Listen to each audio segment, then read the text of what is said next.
Welcome to the Mostly Pod Out at Night. Mostly, I'm Graveyard, joined by my co-host Salem. Hello. This is episode 74 of our weekly All Things Horror podcast. And after we celebrated the month of Salem, we are back into actually good movies for once. But before we get into our crap later on of this month. But we may be a bit late to the table, but Thanksgiving is still serving up some fresh carved flesh for us to enjoy. We start the holidays by diving into our first Thanksgiving-themed horror film, followed by the grindcore films that originally brought this old-school trailer to life. And after a decade in the oven, was it worth the wait? So we are talking about the double feature Grindhouse, put out by Robert Rodriguez and Quentin Tarantino in 2007 with Death Proof and Planet Terror, where we got, I'd say, 5 trailers for horror movies that,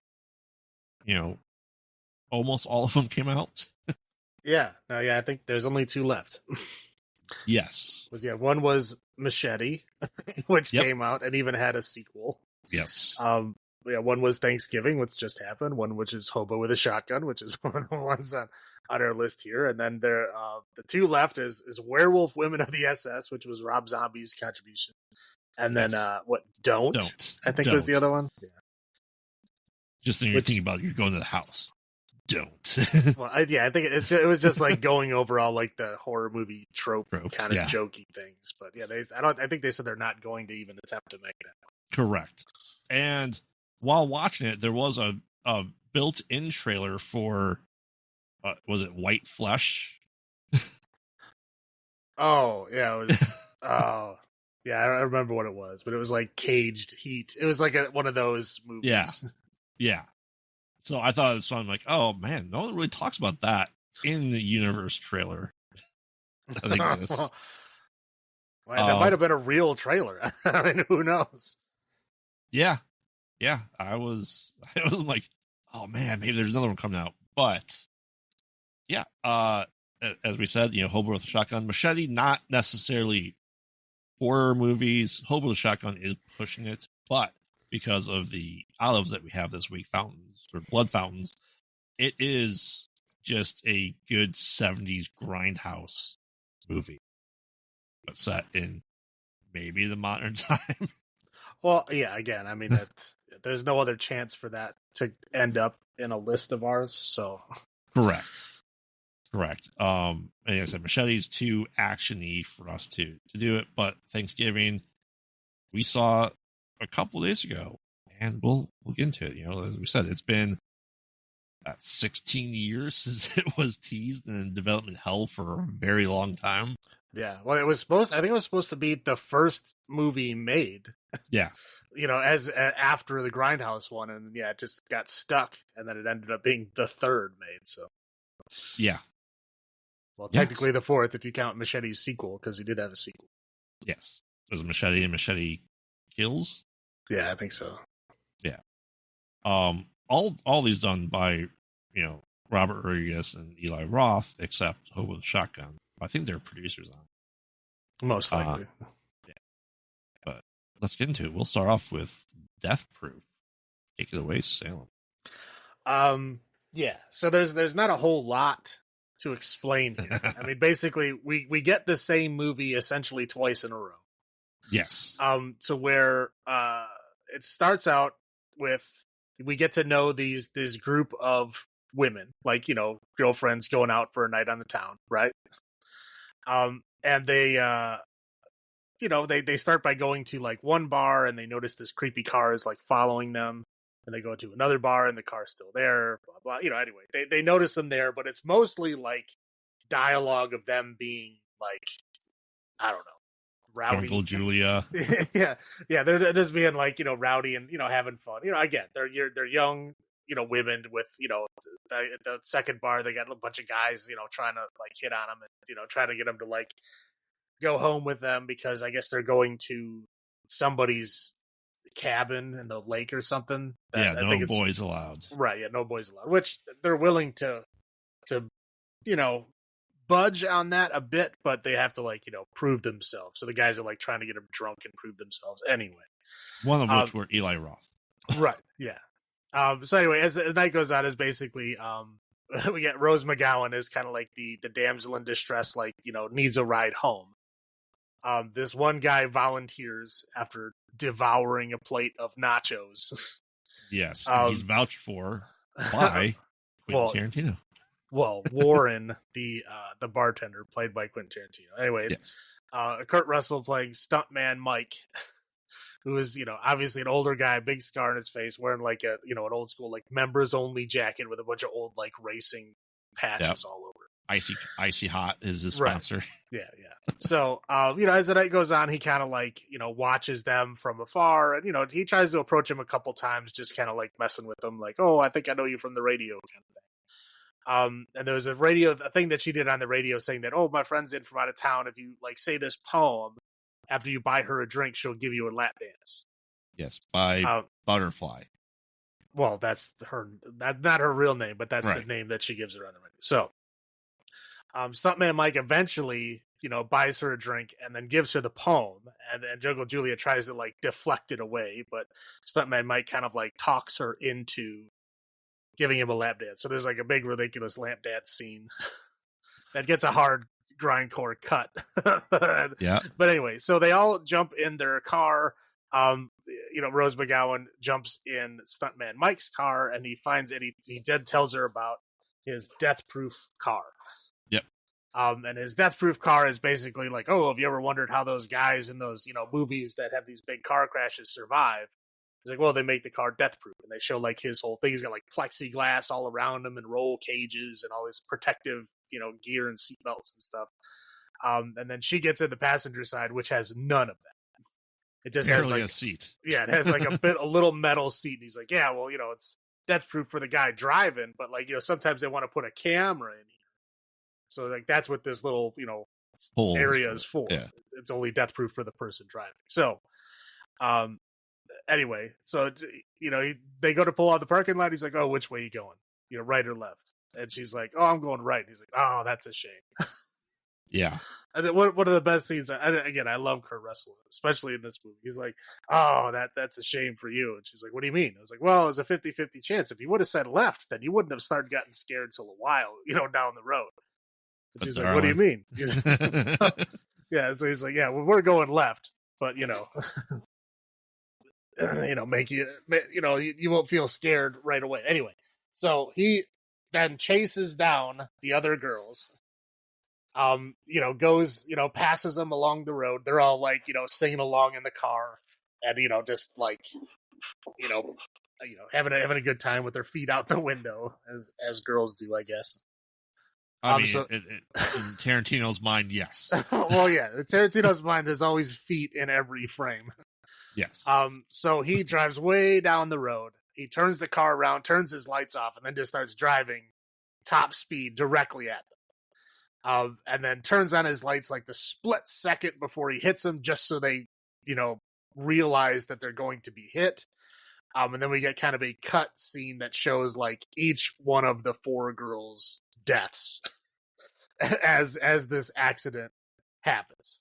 Well, actually, right. I guess there would be 5 because Rose McGowan dies as well. So then we kind of cut to the hospital where stuntman Mike has like a broken finger, a broken collarbone, but he's mostly okay. And all the other girls are just like hammered, right? Oh, they're dead. Dead. They're very, very dead. So the sheriff guy is like, yeah, I'm pretty sure he killed him on purpose. He's like, but I can't prove that. So we're just going to let it go. I'm going to make sure he never does it in Texas again. Right. And so then we cut to Tennessee. Yep. 14 months later. And then it's basically, it's the same thing repeated. So it's a new group of women, only this time 2 of the women are stunt women who are like, I guess seasoned drivers or seasoned car stunt people. Yes. So basically, their one friend is coming in from out of town. She's from New Zealand. And before they start work on this new movie that they're working on, because like one of them was a makeup person, one of them was, the 2 of them were stunt people, and then the other girl was a model, but I guess their friend who was going to be part of it. Yeah. So they all, kind of get together, they chat and they have fun, about, life and love and all that kind of stuff. And then they decide that they're going to, while the New Zealand lady is in the U.S., she wants to drive a car exactly like the car from Vanishing Point, which is a 1970 Dodge Challenger. Yes. So she's like, yeah, this is one car. It's out here in Tennessee. She's like, I've already been looking up the classifieds when I was back in New Zealand, for this specific area of Tennessee. So they drive out to, typical hick dude. Played by one of Adam Sandler's friends. Yeah, right. And he's like, oh, here it is. And so they're like, oh, can we have a test drive? And he's like, nope. But he's like, how about we leave the cheerleader model with you, who was played by Mary Elizabeth Winstead, right? Yep. It's kind of funny because I think at this time she was left out because she wasn't really an actiony person. But as her career has gone on, she is definitely now an actiony person, which is an interesting twist at that time. Yeah. They leave her behind. So the three of them then, go off to race around this car. And the New Zealand stunt woman basically convinces them to do, what do they call it, like ship's master or something like that? Yes. So they wrap belts around the inside of the door windows, and she's going to grab onto these two belts and then ride the hood while she's driving at like top speed down these like Tennessee roads. Right. And while that's happening, Stunt Mike, who has also been kind of sort of stalking them, of course, messing with their feet because this is a Tarantino film. He basically chases them around and then, starts like trying to ram them off the road, and it becomes like this big duel type, like road fight. Right. Yeah. They eventually kind of, knock him out of commission. They get everybody inside the car. So like the panic is now over, right? Because the panic was that, their friend is on the hood and she's going to die if they stop or, let this play out. So they're trying to get away from him so that she can get off the hood. Now that she's off the hood, again, these are seasoned stunt women. They know what they're doing. So he was just like, kind of like tries to play it off like, oh man, that was tons of fun. And then they shoot him. Yeah. Like they shoot at him a bunch of times, but they do hit him once. So he jumps in the car, and then it's basically the tables are turned. He's like, driving for his life. And they eventually knock him out, take his car out, knock him off to the side of the road. And then they all get out and then just beat the shit out of him. And then that's the end of the movie. Well, and then after the end, then they do come back and just kick his face. Well, yeah, but I mean, yeah, that's it. Yep. Okay, so I know we discussed this before. You saw this as a double feature in theaters, right? I did, yes. Yeah, me too. Well, okay. Well, I guess another thing we should clarify here is one. These are the full versions of both of these movies that we're discussing today. Now, the original Grindhouse, the original like double feature with the fake trailers in the middle, like they were very cut down. I think they were an hour 20 each. I believe they were about an hour and 20 minutes each. To where Death Proof is about 2 hours in its full runtime, yes. And Planet Terror is I think like an hour and 45 minutes. Right, and then we had there's about 12 to 15 minutes of previews. Right. So, basically, like there's a lot cut out. Yeah. I think I want to say this is the first time I've watched them separately, because I own like Grindhouse, which is together, and I think I've always watched it all together. I've only watched it as a double feature in the theater. Every time after that for me has been the single movies. Well, when it came out, I just bought it, right? Yeah. And then I heard like later on they were like, oh, they're releasing them separately. I'm like, okay, that's cool. I didn't hear until later on until they're like, oh yeah, the ones they release separately are like way longer, like yes, like significantly longer.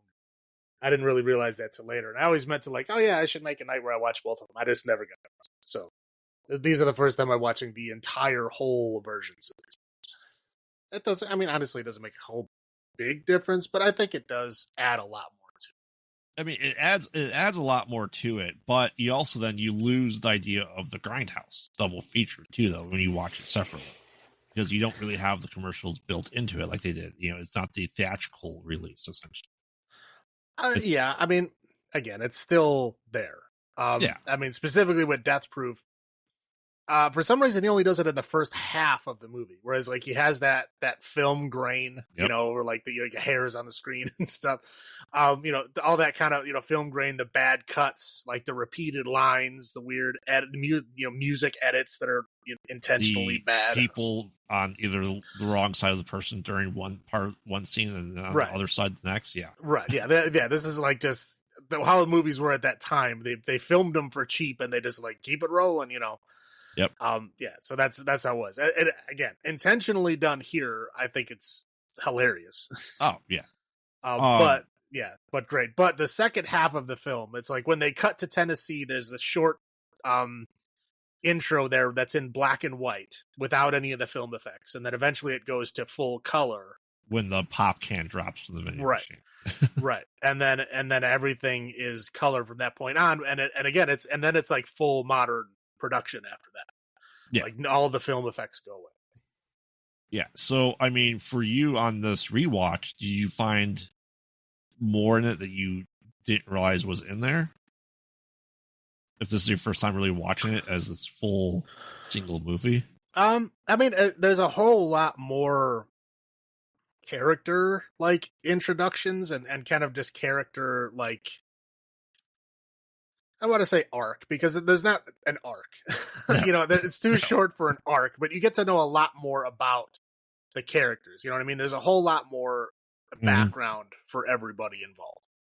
Yeah. It's just like almost every conversation is longer. There's more to it. I mean, if you enjoy Tarantino movies, more of his dialogue, right? His movies are mainly known for his dialogue and the way that everybody talks. And there's just a lot more of that. So if you enjoy Tarantino dialogue, then yeah, this is a better version of the film for you to watch for sure, because there's a ton more. Yeah. I would say out of the 40 minutes that it's added, I would say like 30 of it is just dialogue. Oh, yeah, absolutely. But yeah, no, it does definitely add a lot more to it. It adds, I think there's even more goofy, grindcore stuff in the first one. Yeah. And there's just more of the movie in the second half. But it's essentially watching the same movie twice. Oh yeah, yeah. It's no different than Death Race and like Death Race 2000. It's the same, essentially the same movie. Right. And I think that was the motivation for Death Race. Was those Death Race type movies? I mean, probably, but it was basically any of the old school like car movies, but they tried to like mix in like serial killer. Yeah, they tried to mix like a slasher. They tried to mix together like Halloween and Vanishing Point is what they tried to do. Yes. I mean, and again, to whatever, I don't know if you want to succeed in doing that, but I think the movie itself is great. Oh yeah. Do you want to roll into your highlights? Sure. Okay. I mean, obviously the music. I mean, I do like Tarantino's music. I mean, he's always picks like really obscure shit, probably half of it you never heard of, but it always sounds great. It always hits the note that he's going for pretty perfect, right? Right. Whatever time period or mood or whatever he's trying to convey, he usually does a really great job. Two is, I mean, Kurt Russell is amazing in this movie. I mean, I love Kurt Russell just in general, but he is fantastic in this movie. He's great as a bad guy. Oh yeah, he's great. And he's even great when the tables turn on him in the basically the second half. He's still great. It's again, it just all around is fantastic. And I do love a lot of that.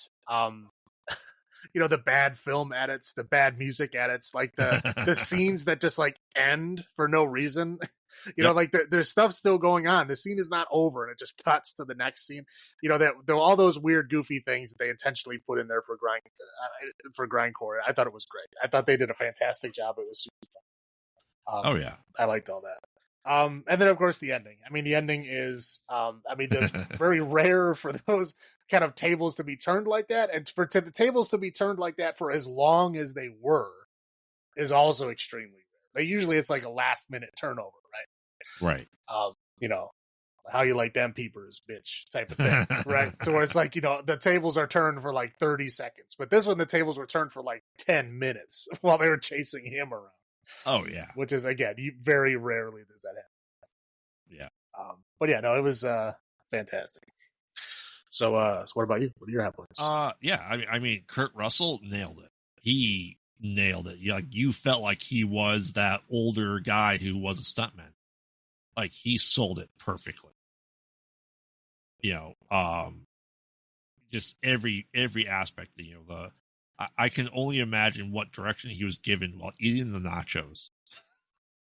Yeah, be as disgusting as possible. Like, try to consume them as fast as you can while trying to contain it on your face. The world's wettest nachos. Oh my god. Oh man. I like that it was, a slasher, but with a car. It was, vehicle manslaughter. But as the sheriff said, he's like, he may not have had like, a knife or an axe or something, but he killed them girls. Right. And I like that. He like the length of everything that was shown, like him pulling the headlights, each cut was him pulling it and a different death was being shown. Yeah. Right. Yeah, they literally gave you a close up to every single one of them. Yeah. Jungle Julia's leg just flying off. Right, because her leg was out the window. Right. Yeah. The woman just flying through the windshield. The woman got like her face smashed into the tire. Well, no, like it got hit in the face with the tire, and then the tire like ran her face off because it was still turning. Yeah. Yeah. Like you said, the music was phenomenal.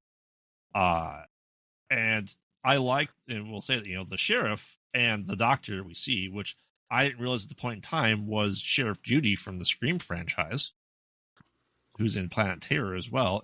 We have recurring characters across both movies. Oh yeah. I like that.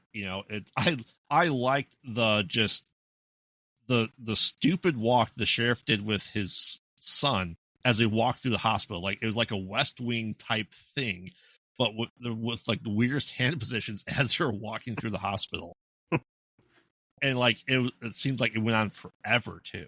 It's like they're walking around the same corridor, like around the same room, like 2 or 3 times around.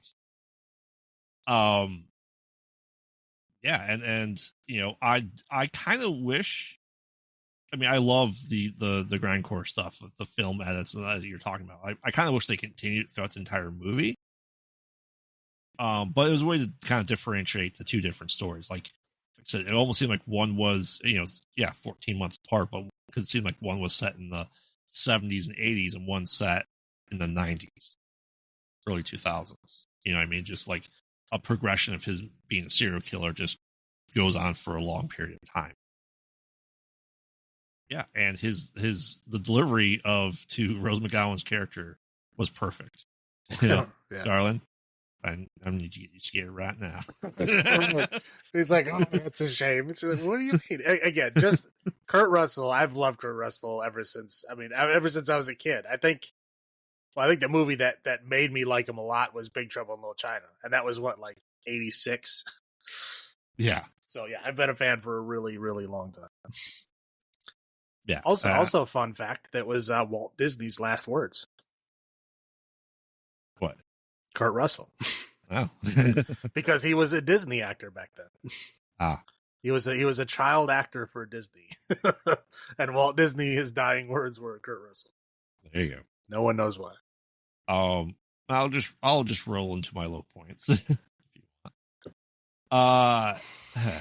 I know Tarantino's obsessed with feet, and I get it, but I don't think I've ever seen a foot sticking out the window that I just want to smell and then lick my fingers and rub my licked fingers on. Dude, this is Tarantino. He loves feet. Everybody knows he loves feet. He's very open with his love of feet, and he's got enough money and famous friends to look at their feet a lot. So that's what he does.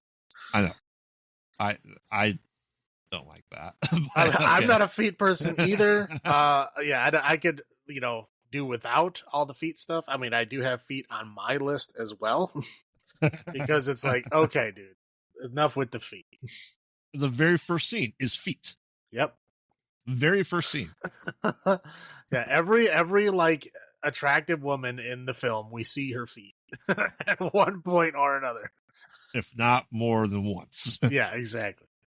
I sorry, I should get another high point that I forgot. I like the fact that Zobella was Zobel. That she, a stunt woman, was playing herself as a stunt woman. Yeah. I do like that. Yeah, she had a little like actual acting career there. I haven't seen her in a while, but she did a couple other movies. Like, Yeah, I mean, I don't think she was playing herself, but she was playing like an actual like actor. yeah. But then I didn't see her for a while, so I think it was just like a little spurt where she. But I like that he used her as herself. Yeah, So that's nice. and I'm pretty sure all of the women shown like the portraits at the end of the movie were all like classic women stunt people too. Yeah. So I'll go back into the low points. Let's face it, the eating the nacho scene though was bad. It was gross. I'm just thinking like, do I look like that when I eat nachos? I don't think I look like that when I eat nachos. If you take a breath between chips, then no, you don't look like that. Yeah. I like Eli Roth. He's not a good actor. He just seems so out of place. Well, he's been in a couple of things, and I can't say I was ever impressed by him. I think he was just friends with Tarantino, so he just put him in everything. I mean, he was okay in Inglourious Bastards. Yeah. But again, he didn't really have a big role. Right. His role got cut down. You know who was originally supposed to play that role? No. Adam Sandler. I can't imagine that. He wrote the role for Adam Sandler. When Adam Sandler turned it down, then he trimmed it down and then put Eli Roth. But Adam Sandler, I can totally see in that role. Like, did you ever see Punch Drunk Love? Yeah. Yeah, I could totally see him as the crazy, violent person. I think he could do it. The bear? Yeah. The bear Jew, yes. Yep. I'm just trying to think of any other low points. Like I said, it's a great movie. I think that's about all I got. What about you?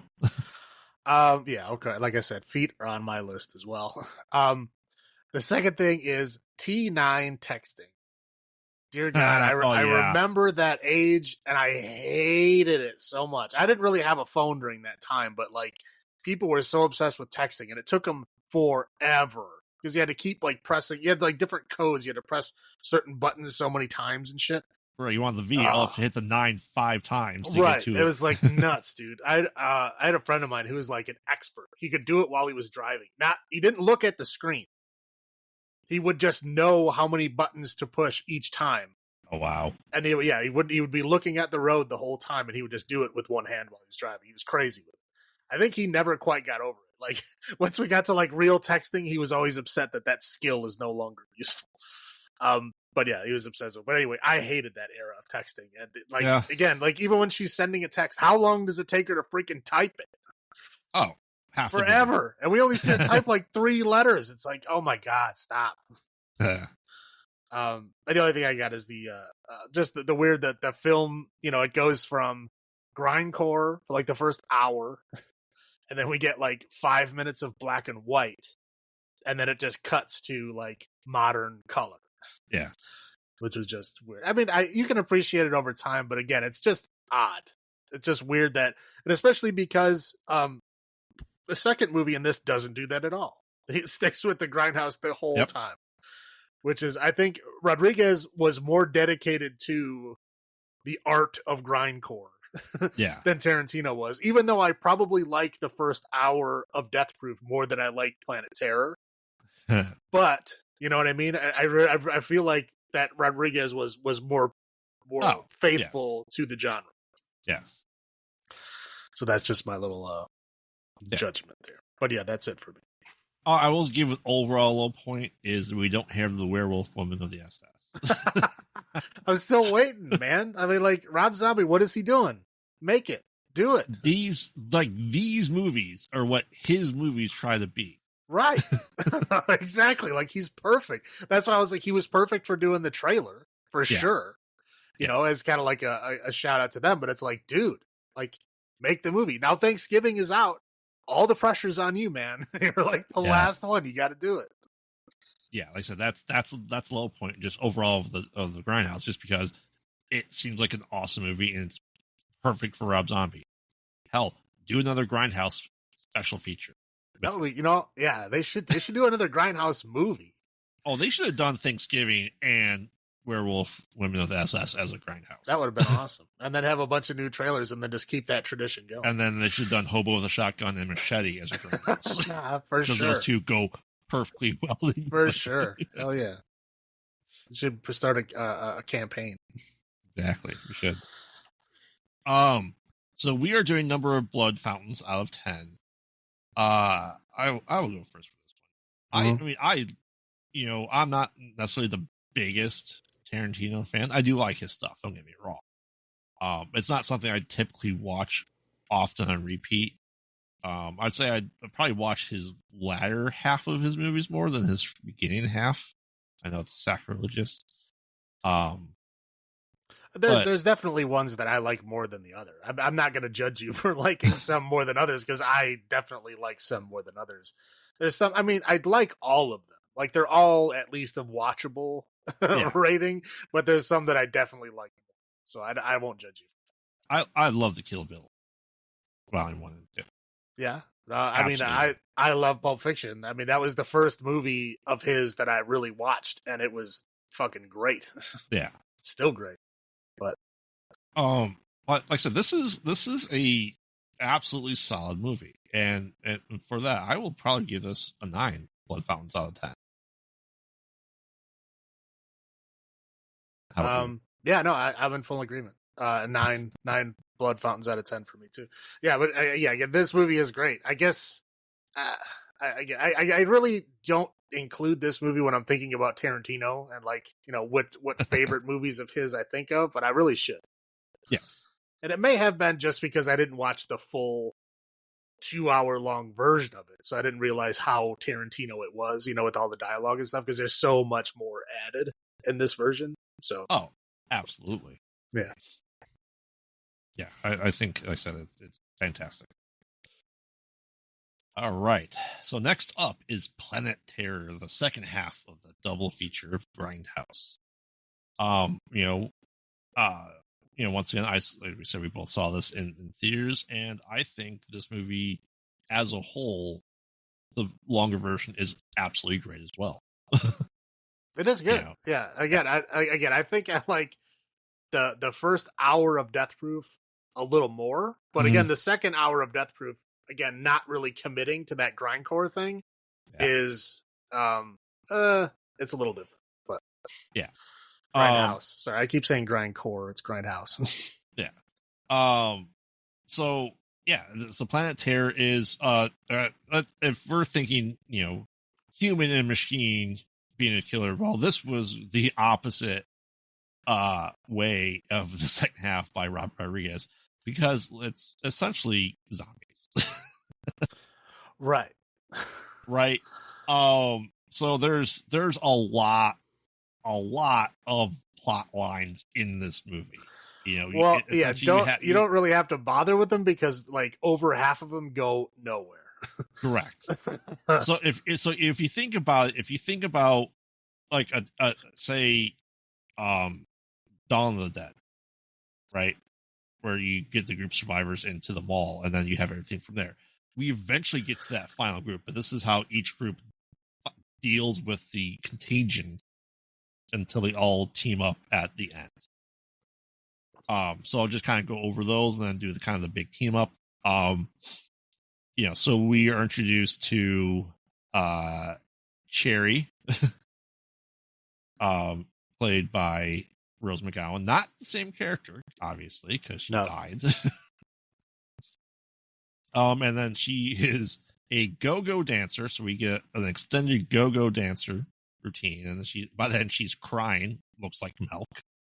And she's quitting because, well, the guy's like, you can't cry on stage, it's go-go, not cry. So she is quitting her job. She is kind of getting walking home to or somewhere. I don't know if we ever say exactly where she is. Well, I also like how she's basically in the middle of nowhere, but there's still garbage cans in the exact right spot they need to be. Yes. And she's, kind of run off the road by military people and gets her leg kind of gouged with glass, foreshadowing what leg goes away. Right. Well, the funny part is the sign just says military base, Yep. 2 miles. Yeah. And speaking of, so yeah, she goes past that. So we'll get to the kind of the military base where people show up there and they're making a deal. The guy seems like he's a terrorist, but no, he's a scientist that just likes cutting people's balls off and collecting them into a jar, but doesn't want to touch them. He seems grossed out by them, but he still wants them. And three things broke out of a cage. What those 3 things are, I don't think we ever get told. Well, they're obviously zombies. Yes. So they start attacking him, and he's with a military group that is wearing canisters. Essentially, like, I guess the best way of saying it is were exposed to a chemical weapon that they will mutate if they don't continue breathing that chemical. Right. But they have to slowly keep consuming this chemical, and if they don't, then it takes over. Right. And Bruce Willis is one of them. Well, he's their leader. Yeah. And the guy, they have a little shootout, and he accidentally shoots the chemical tanks. Well, then it releases it into the air. Well, he doesn't accidentally do it. He does it on purpose. Yeah. Great scientist thinking that knowing what the chemical does, then it just releases it. So that's, he's like, okay, so they kind of have a shootout. He kind of leaves, for a while. So anyway, then, we introduced as Alan's trying to drive away. There's a woman that has a radiator issue that goes to, TJ's, right? JT. JT. You have to list Dexia. Yes. So anyway, she's going there. We meet JT, and we meet kind of, El Rey. We also meet Rusty. Yes, we do meet Rusty. Rusty's the best good boy ever. Well, jumps out of a car. Anyway, so he's trying to figure out what the best recipe. He's like, I have the 24-hour barbecue place, best barbecue in Texas, and no one's ever there. El Rey just drinking water and having a cup of coffee that you dump into a jug. And we kind of see, we don't see that there with the chemical coming out of it. But yeah, he, is going after, he knows Cherry. She was something else, former lover. And they kind of get, as they're leaving, attacked, and her leg gets ripped off. Completely ripped off too, I might add. So he takes her to the hospital. And we'll get to this plot point of the hospital. Like I said, it is the doctor. She's an anesthesiologist, I believe, at this point. She has her 3 little friends. Her husband is Josh Brolin. She has a son. She's texting very slowly before they go to the hospital. Hey, a friend's coming by to get this bag. Where she gets this bag, and we're going to leave. Babysitter's going to come for 2 hours before the friend was supposed to arrive. Anyway, she can tell that her and her husband are having marital problems. And he's kind of realizing that she is up to something, but he can't tell exactly what at this point in time. So we are introduced to them, and no dead bodies for Daddy tonight, because that does come into play later. that line. They go there and they see a guy who's was bitten and has just gangrene and rot immediately after the bite. He said 30 minutes ago or something like that. And they're it seems like this would be something that's been here for 14 days. Nope. Okay, we got to take off the arm. So they knock him out, take off his arm, and stuff just kind of keeps happening more and more in there. And then, we get El Rey bringing Cherry to there. She is kind of patched up. He gets hauled away by the police. So that's his story for this part right now. Yeah, and then the, stuff starts breaking loose a little bit in the hospital. He realizes that his wife is cheating on him by, man, this is old technology here, by tapping the two phones together to see the messages sync up, right? Well, I don't think tapping them together made them sync up. I think he just looked at them side by side. Maybe. I don't think it was like a Ruby Slippers thing where like it only happens when you tap it together. Yeah, maybe something like that. But so anyway, he stabs her with one of the numbing agents. Her hands don't work very well. As hell is breaking loose in the hospital, people with pustulars are kind of everywhere. The bodies they brought in are gone and getting up. A guy trying to use a saw to cuff, Josh Brolin's face doesn't work, but then he just squeezes a pustular into his face and just rubs it on him while he's sitting there with his mouth open, and it just kind of goes into his mouth. And yeah, so clearly a zombie outbreak. The female doctor tries to get out, and she can't open her car door, so she jams her arm into the door and just breaks it, accidentally trying to open the door as she slips. And then she has to go get her son, who was being watched by the most annoying twin sisters in the world. They start, smashing her car because she kicks them out because they're only supposed to be there for a little bit and she wasn't going to pay them. She gets her son and, goes essentially to, does she go to JT's? Or she go to her dad's house at this point? She goes to her dad's house first with her kid. Yeah. Who she gives a gun. Don't point it at your face. Yeah. If someone comes over, just shoot him in the head. Right. Well, if it's daddy, especially if it's daddy. Right. And then kid blows his face off. Right. When she's only a couple steps away from the car. And you see that her dad is the cop. Who had to kill his wife because she was turned somehow. I don't think it ever said how, but she is turned. Anyway, then we go back to El Rey, who's with Michael Bean, who's brothers with JT, and he's talking about all this stuff, and they give big hints that El Rey is something more than what he is, but it turns out he's just kind of a ex-military killing machine. Essentially, he never misses.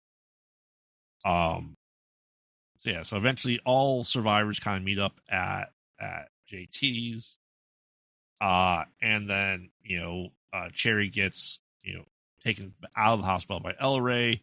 He comes back, everyone's there, and then they start making love, and then missing reel, and then mass hysteria breaks out that we don't see. Well, yeah, it's essentially okay, I was trying to figure out exactly what point of the movie. It's basically the second half of Act 2. Yeah. Where all of the preliminary threads are tied off and we get to, everybody's at the same point. Now we do the Act 3 finale. Yes. It's that whole second half of Act 2 where everybody works everything out and shit is cut out. Yep. So we jump ahead and now El Rey and the sheriff are cool with each other. El Rey told him his secret, which we don't know what it is. Right. That he was oh, you should have told me. I would have, thanks for serving our country or whatever. So obviously some military thing. Yep. Yeah. So there's but the barbecue place is on fire and under attack. They're in the middle of right. Yeah. So it just cuts. It's hilarious that it just cuts to all of these things are now resolved and Act 3 has already started with the attack of the monsters. So yeah.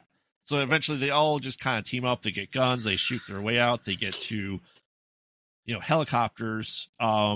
I'm making this long. They get helicopters. They're attacked by the military. They shoot off. The scientist is going to create a cure. His head gets blown off. Cherry gets the most obscene use of a leg gun I've ever seen, but that's kind of the point, right?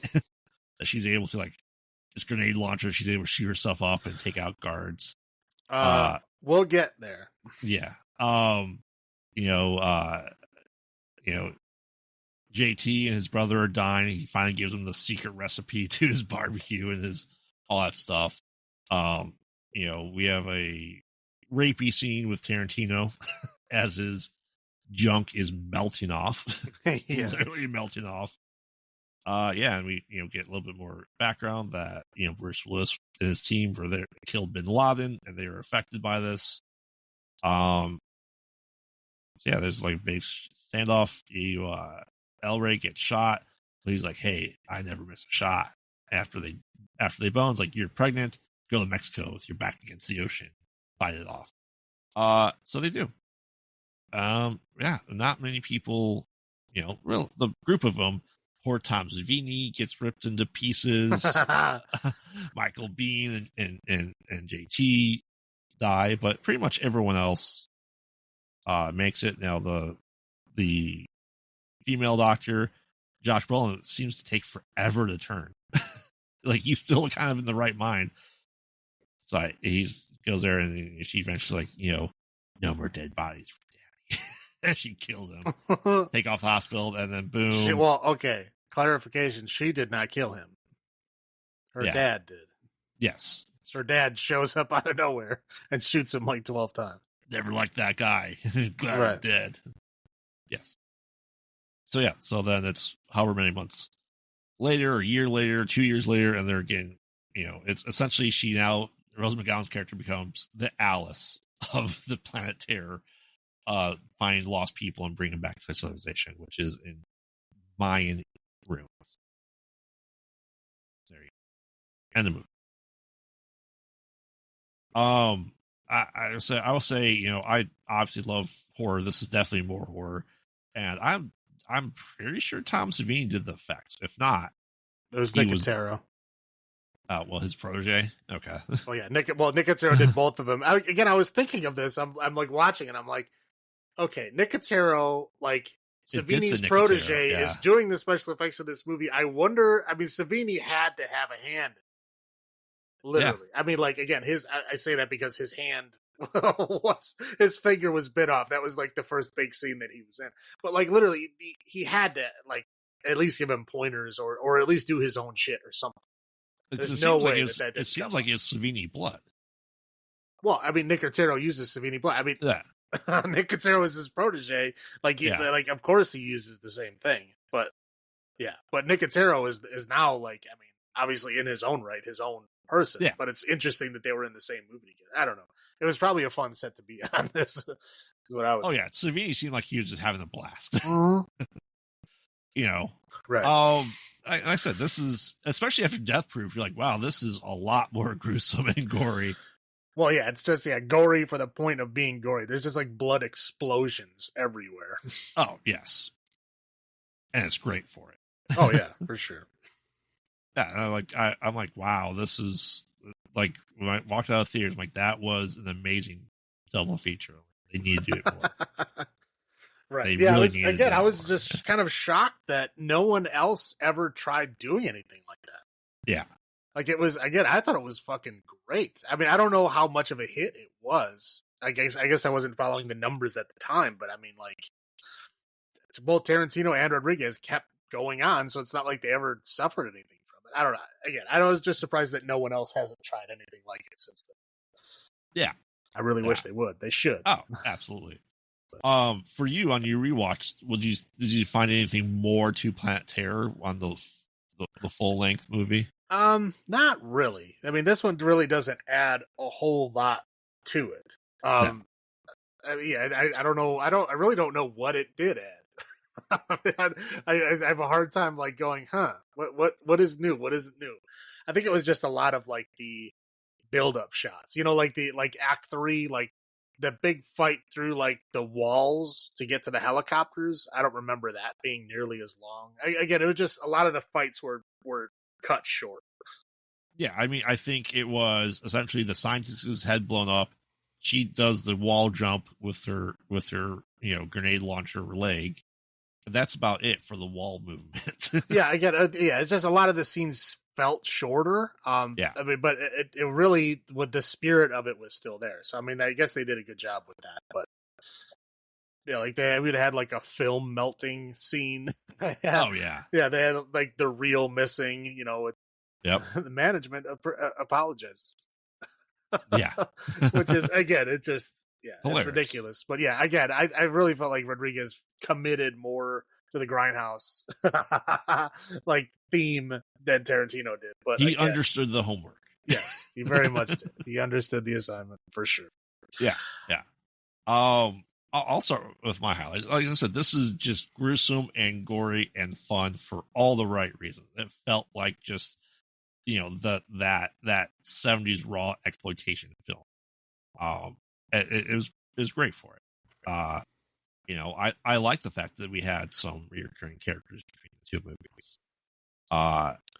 Nicotero's effects were amazing, especially when Savini got like torn apart. I thought that was great. Yeah. Tom Savini being like the clumsy sheriff that shoots his deputy that shoots his own sheriff in the neck. Right. And Tarantino played just a fantastic creepy guy too. He's like, oh, I'm just gonna, mush my broken penis, melted penis onto you. Right. And it's just kind of like, I like that El Rey was that mysterious stranger with a past that is like handcuffed for no reason. Like they don't say why the sheriff just, Michael Biehn decides to handcuff him to, feet and ankles. But he does, They don't really say why everyone hates him so much. I think that JT could have easily been played by Bill Moseley. Yeah, I mean, but yeah, Bill Fahey did a good job. I mean, I like him. Oh, he did. I mean, he felt like he was channeling Bill Moseley a little bit. Probably Bill Moseley is in Rob Zombie's movies. He is not Rodriguez movies. Come on, I know, but Bill Moseley was in the trailers too. So, yeah, like I said, the music, Rodriguez made the music for this. I think the music was on point again. It was the, from Dust to Dawn type music. It was his, the El Mariachi trilogy music type too, right? He did the music for that as well, I believe. I don't know if he did all of it, but I'm sure that he did. Especially on El Mariachi, because El Mariachi was a very, very low budget movie. Did you ever actually watch that movie? No. Okay. I was gonna say, not many people have actually watched it. I'm one of the few people that can say I actually owned it on VHS. I was obsessed with those movies. I remember when Desperado came out, I watched it like the day it came out. I was obsessed at that time. Yeah. I think I fell off of Rodriguez right after it was after Sin City. I think it was like when I heard he was making Spy Kids. I was like, yes. I mean, I still, don't get me wrong, I still like Rodriguez. I'm not saying I don't like him anymore. I do. I just don't follow him as heavy as I used to since the Spy Kids. When I realized I don't have to watch every single one of his movies, I just kind of like started taking a break. Yeah, like I said, this movie was the perfect second half of Grindhouse. What about your highlights?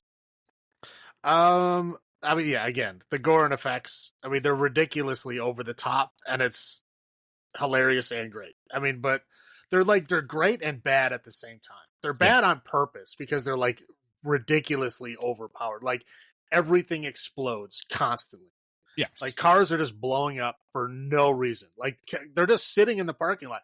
The zombies don't have any guns or any kind of fire or weapons, but the cars are just exploding for no reason all the time. Oh yeah. But again, yeah, it's just ridiculously over the top. People, whenever they get shot, they're just like huge blood fountain explosions. Like the people literally blow up sometimes when they shoot them. Like it just literally blood sprays in every direction.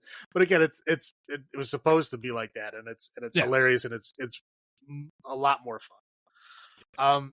Now I'm gonna say Michael Biehn and Josh Brolin really felt like they were in different movies. Like they were acting like hard, right? I mean, they were doing like great performances, and everybody else is just cheesy as shit next to them. And I think they're just kind of I think that was on purpose. I think they were making fun of the fact that a lot of like actual actors that were in some of these shit movies like tried to really act. And then no one else could. So they just seemed like weirdly out of place. And I think that they did that. But like Josh Brolin, literally, he's like in a different like realm than everybody else. He's like, oh yeah, super like hard and like just kind of like weirdly subtly evil. Yep. I mean, it's a great performance. Again, Michael Biehn, I think, does the same thing. He kind of lightens up towards the end, but Josh Brolin stays hard the whole time. Oh yeah.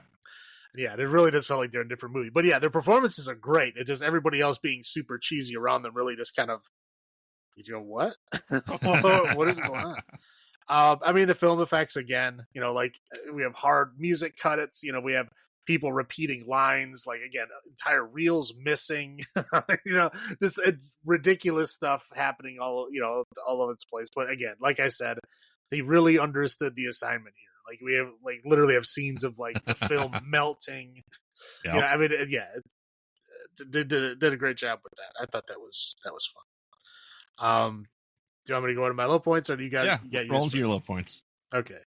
The low points would be, again, I love the explosions, but dear God, everything was exploding all the time. All the time. Yeah. Like they were just standing there. Boom, things are exploding. Like the zombies aren't even here. What is Let's exploding? Get to my car. Why? I'll take my car. Boom. Right, boom. There's nobody even over there. Again, but it's fun, but I think it was a little bit too much. To Rusty.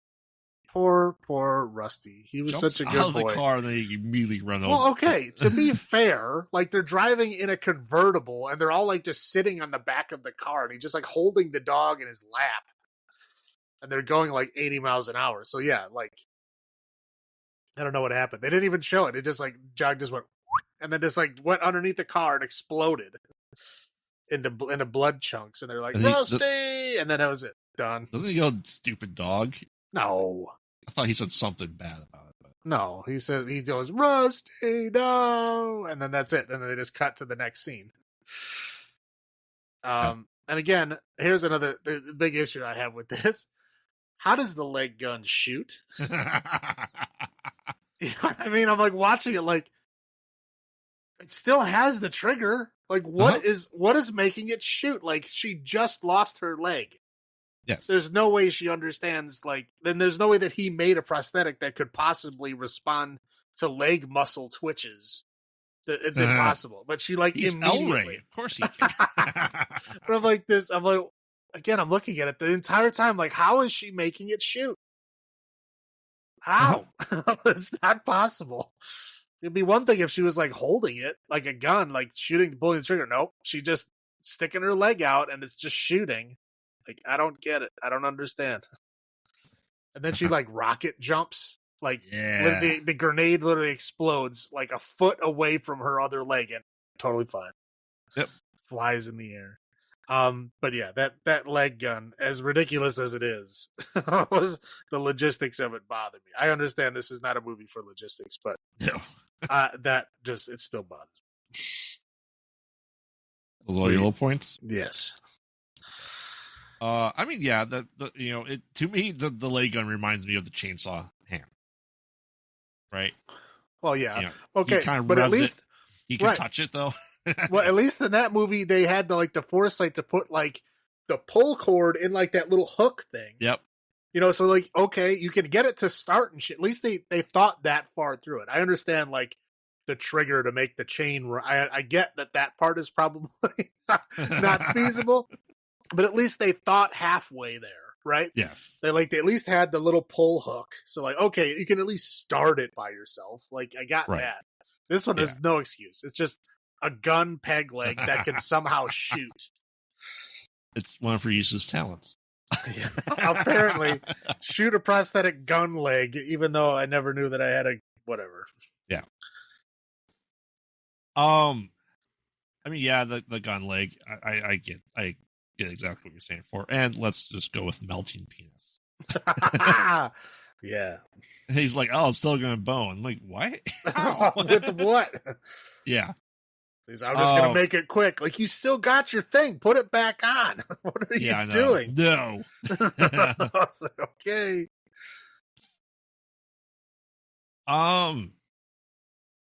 Yeah, like I said, it's the cheesiness, the goodness is there for me. So For sure.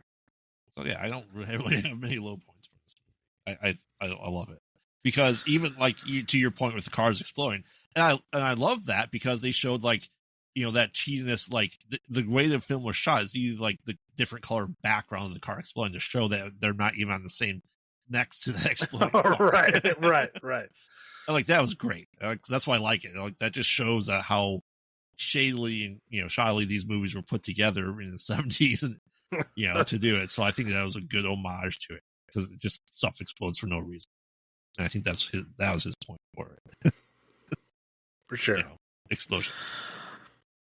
So how many blood fountains out of 10 do you give this one?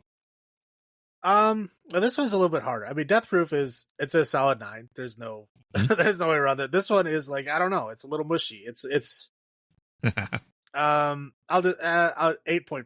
It's an 8.5 blood fountains out of 10. I don't like it quite as much as Death Proof, but it's up there. It's definitely I like this more than Death Proof. And just that's okay. But I know. But I love more cheese than you do.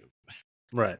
So that part and that's for me just it is that the perfect quintessential cheesy horror movie that's not so like it. Yes, it's being cheesy, but it's not like smacking you over the face with it. You know what I mean? Like people are trying to be meta and cheesy and dumb and funny right. Don't well, do see, this well. this is the kind of over the top ridiculousness I like. They don't try to like meta shit. They don't try to like, oh, I'm going to talk about other films in the franchise because, or other films and franchises because then I'll sucker in those fans to like my movie too. Or like, sucker in people like, oh, I'll mention some character in some other movie and then everybody will like it. Like that bullshit drives me insane. Yes. But no, they don't do that. No, and that's why I like it because this is the way to do it. Correct. And I like it for that. So I am going to give it 9.5 blood fountains.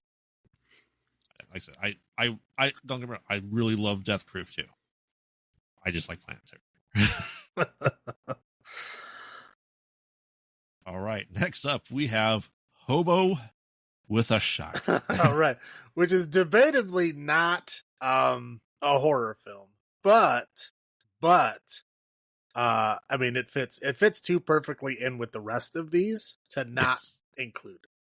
So we're putting it in here anyway, and that's because you know what, I like this movie. And there's a lot of blood fountains. It is body horror. I mean, it fits in thematically for sure, but again, it doesn't really have much of a horror element, unless you think like Death Wish is a horror movie, because this is like basically a parody on Death Wish. Oh yes, absolutely. You ever seen any of the Death Wish movies? Yes, they're horrible. Yeah. Yes, they're horrible. But again, it was like that vibe. That's what they're going for here. Oh yeah. Okay, so we have Hobo with a Shotgun, and everybody who knows, there's a difference between a hobo and a bum. A hobo is a guy who rides the rails. So in the beginning of this movie, we see him riding the rails so that they can accurately call him a hobo, even though for the remainder of the movie, he really is a bum. Yeah.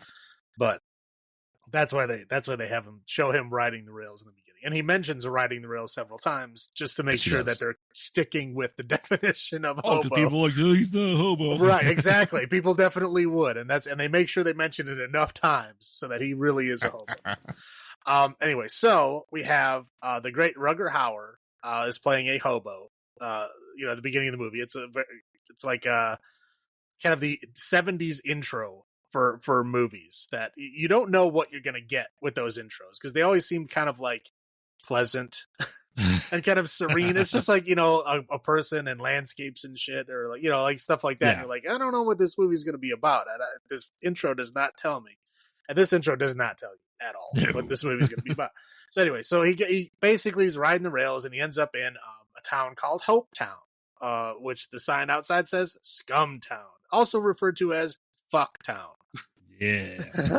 So who knows what the real nickname is, but those are the three names that are given to it. Anyway, so he enters in town and he starts, doing the bum stuff of like, trying to beg for change and trying to gather, recyclable materials to to get to return change and money from it. So as he's doing that, he sees how just horribly lousy with crime this city is. A little bit, yeah.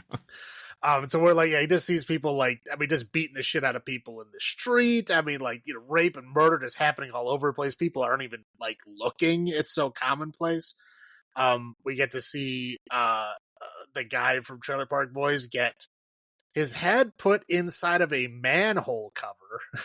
Yeah. And then he gets dropped into a manhole and then they drive over his head with a car. Yeah. Oh, no, they don't. That's what I thought. They pull his head off. Right. They pull his head off with a barbed wire noose with the car. That's what they do. Yeah. So yeah, and then there's a blood fountain, which people then dance in the blood fountain. Well, one person that we saw. Yeah. So anyway, so this town is run by a man named Drake and his two sons, Ivan and Slick. Yes. Who literally wear Letterman jackets with their names on the backs of the jacket. They're greasers. And they are horrible, horrible people who basically are like, basically think of frat boy dialed up to like 17 and just like violent and literally have no like, they're just like sociopaths. They have like no idea of what right and wrong is because their dad's like this crime murder people for fun. Right. So this is the state that this city's in. So of course, Rutger Hauer as the hobo is like, oh man, this is bad. This sucks. But he's kind of like just staying out of it as well. He's just kind of doing his own He just thing. wants his lawnmower. Right. Yeah. He decides that he's gonna change his life by buying a lawnmower and starting a lawnmower business. Yep. And he needs $49.99 to buy this lawnmower in this pawn shop. So eventually he kind of follows the sons around because he's, I guess, intrigued by how evil and bad they are. Anyway, when he follows them around, they go into like this, I don't even know what you would call that. It's like, I guess their hideout, but it's just like all these like violent, crazy people. And they have arcade. With an arcade, but there's like literally like people tied up and they're like smashing their feet with hammers. They're like squishing people's heads between bumper cars. Like, I don't know. It's like a murder carnival. I don't know what the hell. We'll call it Six Flags Over Great America. I call it the murder carnival. They're in the murder carnival. Yes. And basically they goes up to this one kid who's like, I don't know. He's supposed to be like 16, but he's probably like 25. Yeah. And they're like, oh, where's my money? And he's like, I don't have your money. So they break his arm on the arcade machine and then like stuff his face into like this giant bag of cocaine, which then every other person in the place like then goes cocaine crazy and whatever. So there's one girl tries to defend the kid for like a second. And then he, of course, says like horribly sexually degrading things to her and she walks away. And then he chases her later. And we find out that she is a lady of the night and asks for her price, right? To be his date for the evening. And he agrees. And then he basically then tries to kidnap her by like with a garbage bag and whatever. So it's not going well. Right. So that's when Rutger Hauer steps in, like, leave her alone. And he kind of beats up the kid with Slick. Slick is the son that's doing this. He beats him up and saves the girl. Yes. And she takes him like home, lets him sleep on the couch. And then in the morning he basically goes like, okay, I gotta try to do something, right?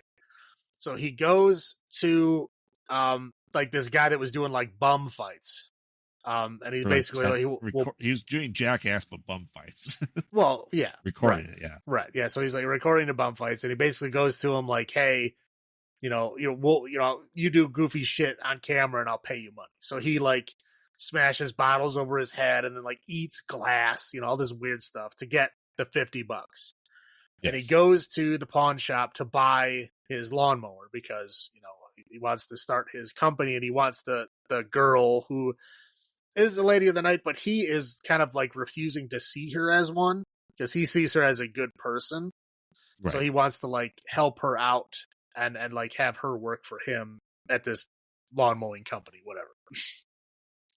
So he does all that kind of shit, gets his $50, goes to the pawn shop to buy the lawnmower, and he's in there like, kind of touching the lawnmower, and is like, his score is playing, or he's fantasizing about his perfect life, right?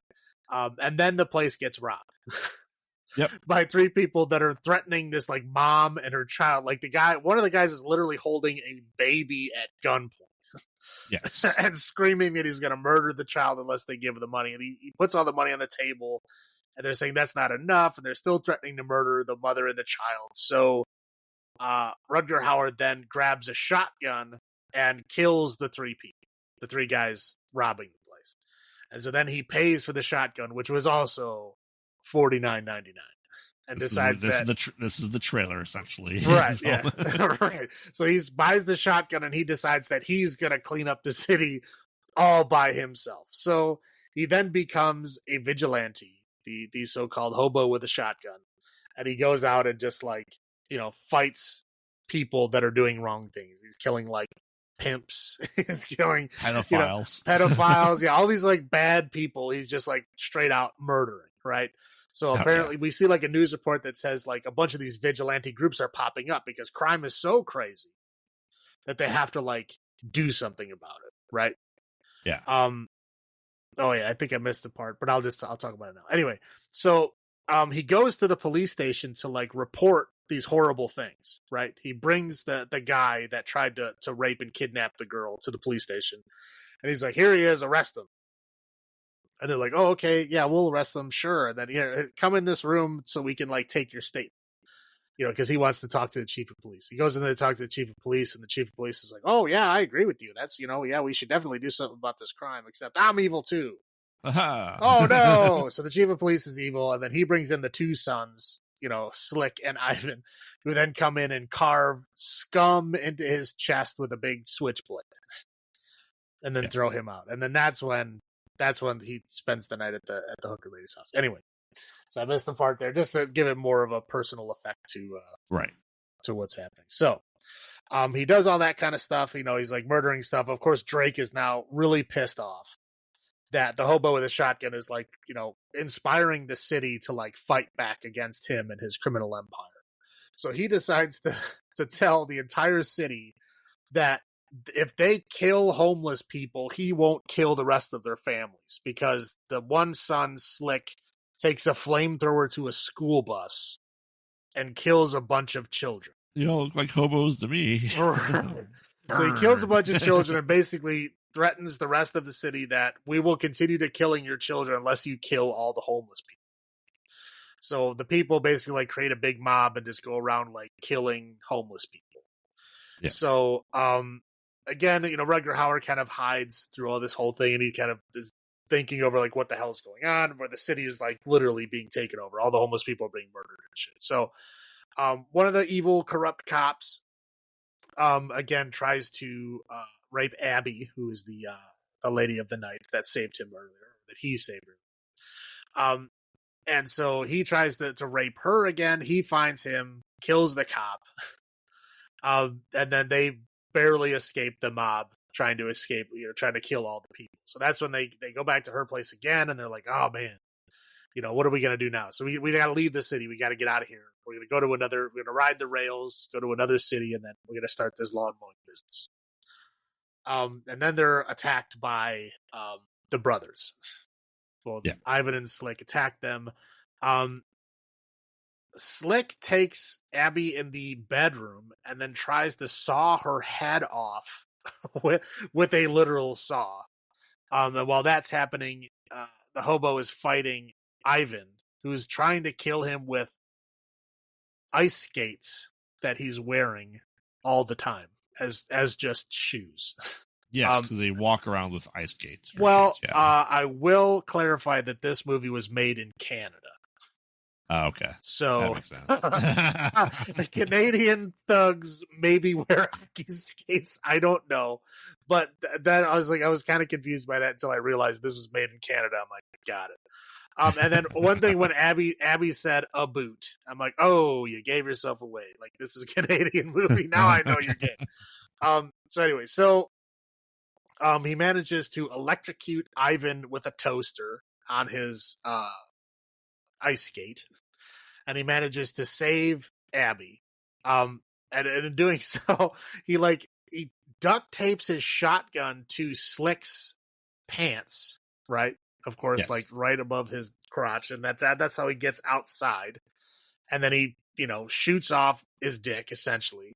So Slick dies, but not before calling his dad, saying that he killed me by shooting off my dick, right? So now, Drake, the big boss guy, is now very upset. So the hobo brings Abby to the doctor, demanding that she be saved. I was laughing hysterically at the part where she stops breathing, and they're trying to help her. The doctor literally jumps up and straddles her and starts punching her in the chest, and the other doctor is slapping her in the face and trying to give her CPR, and she's calling her a whore, which is hilarious because she doesn't even know who she is. But anyway, I thought it was fun. So the hobo, then drops her off. Knows she's in good hands. He decides he's gonna have to go out and clean this city up to make it safe for her. And he goes and gives this weird monologue to the babies in the nursery. Who then scares them. Yeah, and they start crying because this obviously he's just again, Rutger Hauer kind of nails this role. He's kind of acting half senile and half just unhinged. So he's used to be what? You pure and innocent. Right.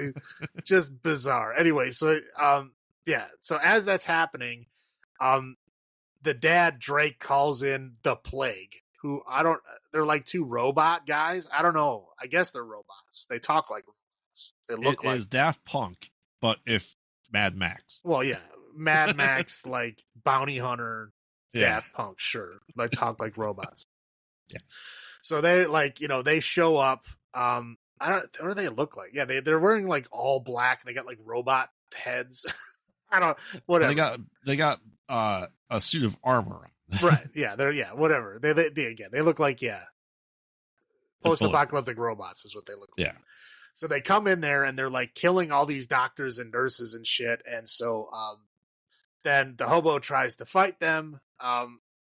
Fails because they take Abby, and then he tries to rescue Abby, and they just jump him and put him in this coffin thing and capture him, drag him behind a motorcycle, right? And they bring him to Drake, who then decides that he's gonna have this big spectacle, right? So he puts the same goofy manhole shackle thing around his neck that we saw from the very beginning of and puts him in this in the glory hole, they call it.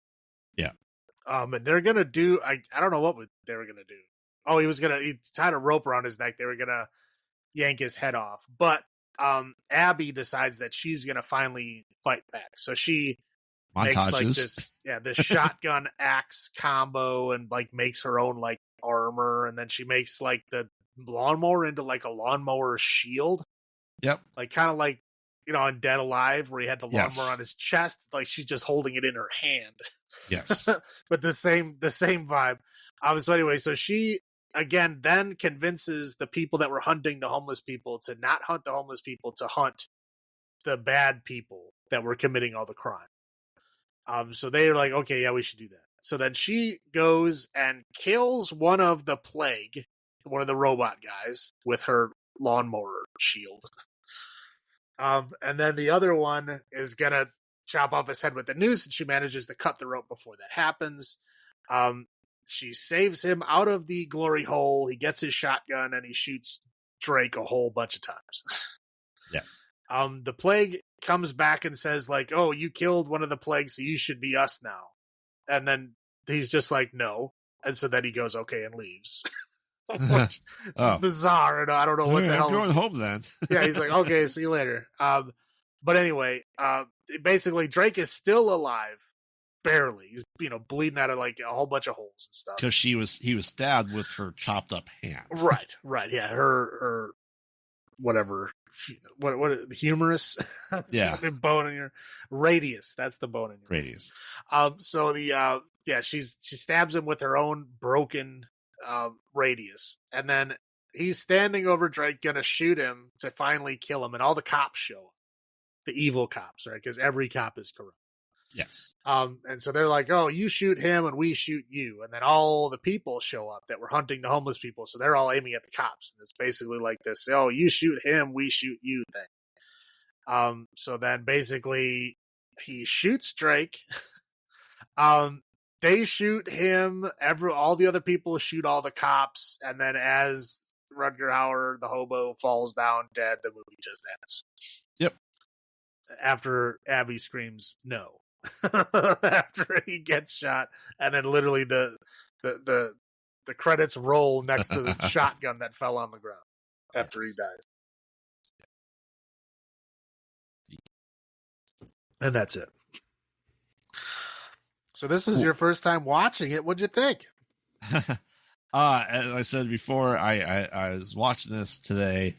The wife was watching it with me. I turned it on. She's like, "What are you watching?" I told her Hobo with a Shotgun. She goes, "Man, come on." So that means then I had to go into another room and watch it. It happens sometimes. She had no problem watching Death Proof and Planet Terror. Hobo with a Shotgun is probably a little tamer than Planet Terror. A little bit. I mean, it's exactly what I expected from the trailer. Before I watched Hobo with a Shotgun, I watched the trailer for all of these as well. And I thought it did the trailer justice. Oh, it did, definitely. I mean, it's exactly what you expected it to be. It's exactly what this movie is. Yes. I'll have to watch it again. Just like I said, this is just the first viewing, but I mean, it's exactly what you expected. It's Death Wish. It is that revenge for the vigilante cleaning up the town and eventually get the town folks to go with you. Well, it's a vigilante cleaning up the town, but I think the funniest part is that they really play up that hobo part of it. Yes. So where he's, like I said, he's like half senile, but half unhinged. So where he's like talking, he's rambling on, and nobody has any fucking clue what he's talking about. Yeah. Yeah. It's great. What about you? What was your first thought? When were you excited for this when it came out? After I was. I mean, because again, I was very into Grindhouse. I thought it was fantastic. And when I heard they were gonna like start making the trailers into real movies, I was like, oh yeah, that sounds awesome. Machete was fun, but it was more like a wacky action movie. So where like I was like Hobo with a Shotgun is like, I don't know, it felt like it had more like a fun aspect to it. And then when I heard Rutger Hauer was doing it, I'm like, yeah, this is great. I love Rutger Hauer. But yeah, no, it was fantastic. I loved it. I thought it was exactly what I thought it was going to be. Okay. I'll start with my highlights. I mean, yeah, Rutger Hauer nailed it. He is Hobo with a Shotgun. I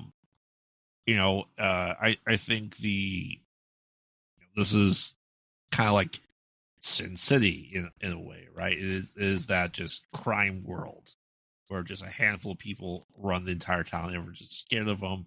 Like I said, I love that story is great with it. I think they did it well. They played up the cheesiness of like the Death Wish movies perfectly. I think the gore was great. It's just blood fountains.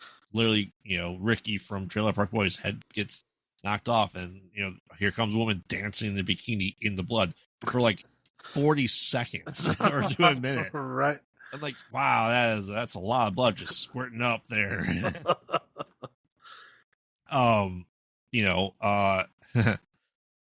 His speech to the babies, and they just start crying. Like, okay, this guy is nuts. Right. Like I said, it's half senile and half unhinged. So it's yeah. Well, yeah, it's perfect hobo monologues. Oh, absolutely. I like that she did a montage where she starts welding things together. Cuts off the handle of the shotgun and then puts the axe onto it, welded there. And also, I also love that whenever anything gets injured, he tries to heal it with alcohol. Of course. He's just spilling alcohol all over the wounds, like thinking it's going to magically heal it. Yes. And I like that, that he's in the coffin. He opens it up. Light. And he just lights a cigarette for him. Like, all right, one of the plague has a lighter for him. Yeah, and I like just the crop cups too. He's like, yeah, I agree. We should really clean up this town. It's like, haha, evil twist. Right. And like, and then he says, "Line, after all, I'm just with the check." He said the thing. He said the thing. Yes. What are your highlights? I mean, it's more or less the same. Rutger Hauer is awesome. I love Rutger Hauer. I think he fucking nailed it. Again, the gore and the whole like 70s vibe of the movie. Yep. Again, just like kind of harkening back to, like I said, the Bronson Death Wish movies. But again, like Bronson he's like, super hard ass in these movies. Yeah. He's like dial up the masculinity to like, 18. He's like off the fucking charts with the shit. And this is he's just like a drunk, senile, unhinged fucking hobo trying to do the same shit, and it's hilarious. Yeah. It's equal parts comedy, gore, and Death Wish. It's a good mix. It's fun. Why don't you launch your low points? And I will say the one line that I think of it all the time, just because I think it's a perfect line and encapsulates, like, you could literally, this could be the tagline for the movie, is like when they show like all the different newspaper headlines of like the things that are happening. It says, "Hobo stops begging, demands change." Yes. Is the perfect, I mean, that's the whole summary of this movie is that right there. Like, it works in two different ways, and it's perfect. And I really like that. I thought it was like, just that newspaper right there sold the whole rest of the movie. It happens in the first like 30 minutes. Yeah. Sorry, go ahead. Did you want me to go into the low points or do you want low points? Yeah. Ivan and Slick are ridiculously over the top horrible. I mean, they're just like everything toxic masculinity. I mean, like everything you can think of. It's horrible. The way they talk to women, the way they try to be like super alpha males to like everybody else, the way once they get beaten, they just like run and hide and ask daddy for help. I mean, like they are just terrible, terrible people. They're supposed to be. I understand that. They're caricatures, and they're basically the whole reason you're supposed to hate them is the whole plot of the movie. But they're just especially bad. They're just terrible people whenever they're on screen. But yeah, that's about it. What do you got? All right. So she makes all this armor, right? She kills one of the plague, and what she do? Takes it all off. Yep. She only needed it to kill the one. The other guy ran away. Right. I'm like, well, you're not done yet, but okay. Like, if you had all this stuff, maybe your hand would have gone into the lawnmower. Right. Yeah, or maybe you should have thrown the lawnmower shield farther away. Yeah. That I thought that was just, I mean, it happens a lot where like you use a weapon once and you're done. You just throw it away. You have a montage of building your weapons and armor, and then just do one kill. And hey, I used it once. It wore out. Right, I'm done. Right. So immediately throw it off. Or also, how does a hobo afford that many shotgun shells? I mean, yes, I know shotgun shells are cheap, but like, there's a lot. There's a lot of firing in this movie. I'm pretty sure he doesn't have that many. Does he reload? Do we see him reload? Yeah, he reloads a couple times. Okay. But not enough times, for sure. Yes, for sure. As far as that's not on your low point. Well, this movie, okay, you want to get on that. Planet Terror, I was counting. He shot like 13 rounds out of a revolver. I mean, like, again, and that's before a cut. I'll forgive a cut. If there's a cut that like goes to a later point or something, like they may have reloaded in between, I'll give you that. This is no cuts. This is straight on 13 shots.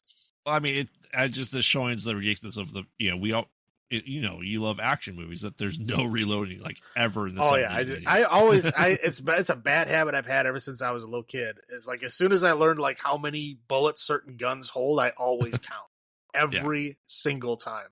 If you're ever watching a movie with me, I know exactly how many rounds each gun has fired. I'll reset that to 0 when it's a cut and they may have reloaded in between. But if it's a live, like we're going the whole time and there's no way they could have reloaded, I have a running count exactly how many every gun in the movie has fired. Well, they made John Wick just for you. Well, seriously, right. Yeah, they do, and they are very, very good with that in John Wick for sure. Yeah, but yeah, that's about those are my only low points, really. I guess, and running with skates. Yeah, just walking with skates is what. I was watching. I can't do it, but again, I'm not an ice skater. So I mean, I guess they're those are the first shoes they wear as babies or ice skates in Canada for sure. Yeah. Well, that's why if you noticed on the back of the school bus, they had the direct like the emergency stuff in French. Yes, which also gives it away that it's Canadian. I'll go first with my blood fountains. Like, this isn't a horrible movie. Is it up there with Death Proof and Planet Terror for me? No, it's not. It's definitely more action heavy. But I will go to an 8 for the first watch. How about you? Yeah, I don't even think I'd go that high. I mean, I do like this movie a lot for sure. I've seen it several times. I will go that high. I think this movie I'll give a 7.5. 7.5 blood fountains. Okay. Fair. All right, so finally, we're probably you might have to jump in here. I mean, it's not like there's a huge plot in Thanksgiving. I made sure I wrote down my highs and lows as soon as I got home. So okay. I think I'm pretty good with that. All right, so just spoilers ahead for anyone that hasn't watched Thanksgiving yet. It's still in theaters, so by the time this comes out, it probably will still be in theaters. So spoilers ahead for Thanksgiving. Make sure to watch it first, or if you don't care, go ahead and listen to it now. Did it come? It came out before Thanksgiving, right? Yeah. Okay. I have no idea when it came out. I just know when we watched. It's not on streaming yet, though. No. So at the time of this recording. No. So spoilers ahead for that. So essentially we get a couple of families and teenagers, people preparing for Black Friday. Right. And it's kind of a good commentary of, hey, it's Thanksgiving, but stores have to be open. On Thanksgiving, people just line up more and more and get crazier and crazier. So essentially we meet up with a couple, one guy is a baseball player. The other two are football players, and they are high school bros, if you want ever the quintessential definition of high school bro. For sure. And they're going to go see a movie on Thanksgiving, which I'm not sure many places are open for movies on Thanksgiving. I don't really. They actually are. It's actually one of the bigger movie days. Really? I only know this because I worked at a theater. I worked at a theater. Like holidays, you would expect there not to be a lot of people at. There are, because if it's a holiday that you're off of work, a lot of people will come to watch a movie at that time. And movie theaters are open every day. There's no day that a movie theater is closed. So I have worked at a theater during like every holiday. So okay, it's not like super crowded, but it is like a normal day. Yeah. So essentially they're like, oh, I need a new phone, right? And one of the girls' dad, let's call she's the protagonist. Her dad owns this universe's Walmart. Yeah, Right Mart. Yeah, Right Mart. Yeah. And they're like, hey, my dad owns a store. We're going to go ahead and go in here and get a new phone. So, this is, Plymouth, Massachusetts, and everyone has, except the protagonist, a very Boston accent. Correct. Very, very, very Boston accent. So anyway, people see them in the store because they're flaunting it. They're like, haha, we're here. And it's like, people from another team are there like, oh man, let's go ahead and start riding and get into the store because we want our free toaster oven. Waffle maker. It was a waffle maker? It was a waffle maker. Okay. The next year was a toaster oven. The Okay. year that this happened was a waffle iron. So essentially, then they bum rush and just start breaking into the store. They kill one of the the security guards, which I wouldn't want to be because there's two of them there. One guy's like, "Fuck this shit," and just runs away. Well, yeah. As soon as this shit hits the fan, he's like, "Nope." Yeah. He just runs away. Right. And so, there's, we meet a couple people there. We meet, a guy and his wife, whose wife was there bringing him Thanksgiving dinner because he had to leave because his boss, was dealing with. Well, he was the manager of the store that had to be there because the owner of the store demanded that they be open on Thanksgiving. Right. So anyway, as the crowd's going through, the baseball player, his arm just gets smashed. A guy gets cut across the neck and starts bleeding out, and the manager's wife who was there, she gets trampled, and then does her throat get cut too? Well, she gets hit in the head with a shopping cart, and then her hair scalps her. Yeah, and the hair gets stuck in the wheels, and then they scalp her. Yeah, and she dies. Yeah. So mass hysteria, and then it kind of cuts to like a year later as they're prepping for the next Thanksgiving / Black Friday. A lot of people protesting. The ex-manager there is outside protesting clearly because his wife is dead, and they're still trying to open after the couple people that died the year prior. And the group of friends, they're kind of the guy who got his arm broken kind of just disappeared off the face of the earth for an entire year. And then, like I said, good protest, and we meet the sheriff who was there at the year prior. He's a new deputy, and he's being introduced kind of to the town of Plymouth, Massachusetts. Like, everyone is obsessed with Thanksgiving here. It's kind of our thing. Everyone has the John Carver mask, which is the founder of the town. And the one of the women from the riot from the year before is the waitress / manager at the town cafe, the town diner. Anyway, the female protagonist, she's dating as they call him, the NPC of that, the plain, vanilla guy, right? So anyway, the old boyfriend, that poor guy. I know. The old boyfriend comes into town. He's back. He's like, oh, I see that guy Ryan coming back. Do you want me to, get rid of him? Right? She's like, no, we're together. He's like, oh shit. So anyway, then first we get is it the waitress first? Yes. Yeah. Yes. Yeah.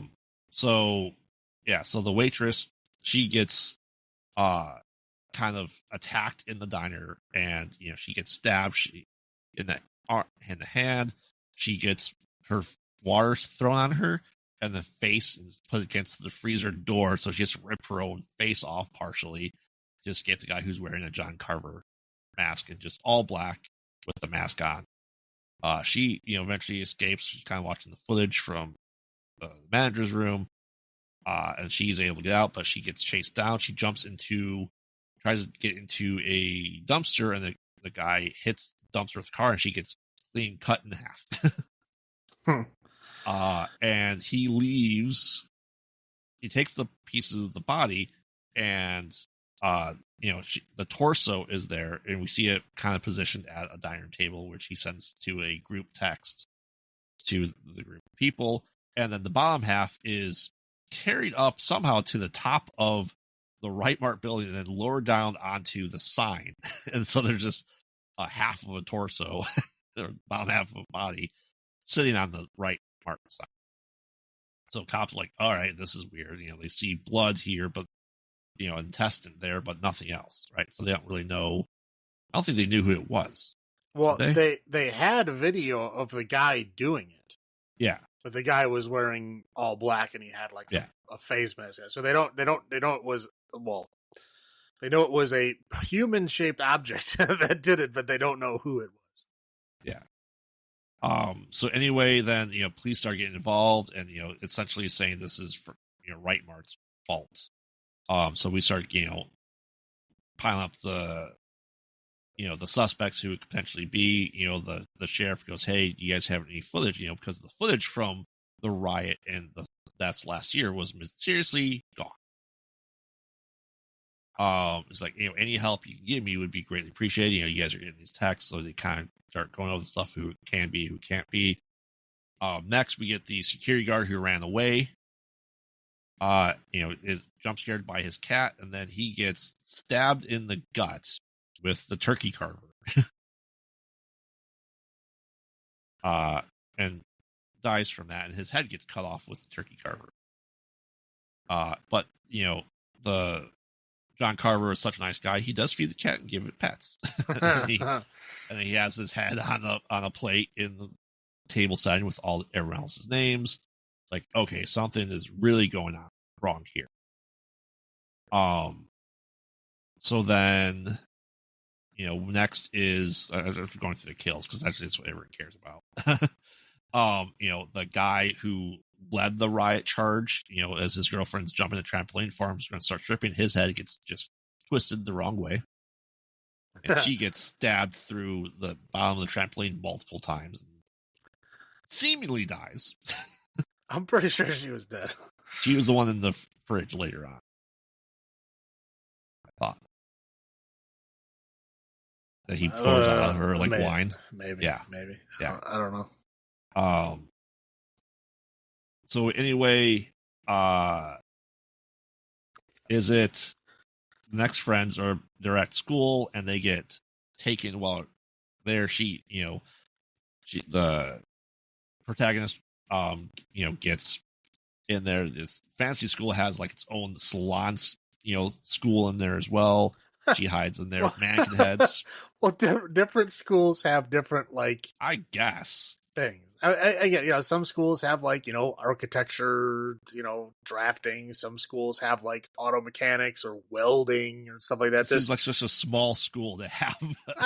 Yeah, I mean, again, but some schools have weird, kind of things. And again, if they have a teacher that'll do it and the classes still fill up, they continue it moving. So, I mean, it's very much, my school did not have a cosmetology department or a hairdressing department, whatever that was. I mean, it appeared to be a hairdressing thing, but my school did not have that. But I mean, some schools do. My school had a photography lab.